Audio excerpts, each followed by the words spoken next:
আসসালামু আলাইকুম ওরহমতুল্লাহি ওবরাকাতু। সবাই কেমন আছেন? আলহামদুলিল্লাহ, আমি আপনাদের দোয়ায় ভালো আছি।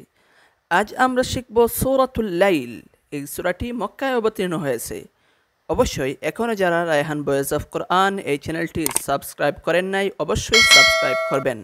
তাহলে দেরি না করে শুরু করা যাক। বিসমিল্লাহির রহমানির রহিম।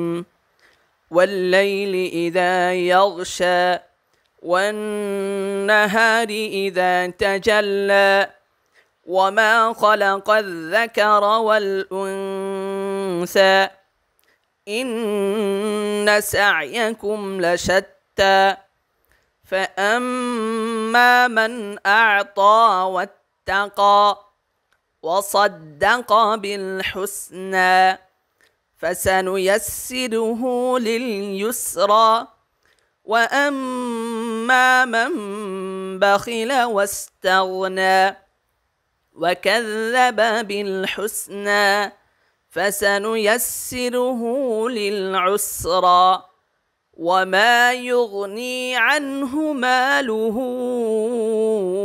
إذا تردى إن علينا للهدى وإن لنا للآخرة والأولى فأنذرتكم نارا تلظى لا يصلاها إلا الأشقى الذي كذب وتولى وسيجنبها الأتقى الذي يؤتي ماله يتزكى وما لأحد عنده من نعمة تجزى إلا ابتغاء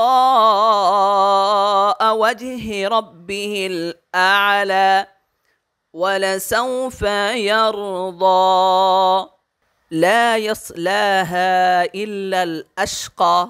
যখন আপনি মুখস্থ করে নেবেন তখন আপনি এভাবেই পড়লে ভালো হবে। যেমন লা ইয়াসলাহা ইল্লাল আশকাল্লাযী কাযযাবা ওয়া তাওয়াল্লা, নতুবা আল্লাযী কাযযাবা ওয়া তাওয়াল্লা। তাহলে আপনার জপতে সোজা হবে, সহজ হবে। তাই আয়াত ব্যঙ্গে ব্যঙ্গে পড়বেন। অথবা লাম আছে, আপনি থেমে আবার মিলিয়ে নিতে হবে, কেননা লাম আয়াত আসলে মিলিয়ে নিতে হয়। অবশ্যই এটা মনে রাখবেন।